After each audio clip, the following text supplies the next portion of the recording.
వ్యక్తిగత కారణాలతో దేశవాళీ క్రికెట్లో ముంబై జట్టును యశస్వి జైస్వాల్ వీడిన సంగతి తెలిసిందే.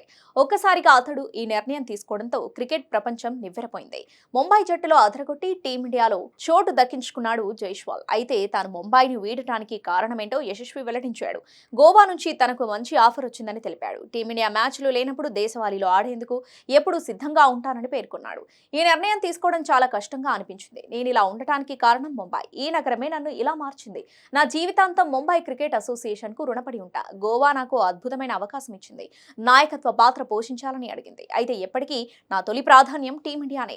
జాతీయ జట్టుకు ఆడనప్పుడు మాత్రం తప్పకుండా గోవా ఆడతా.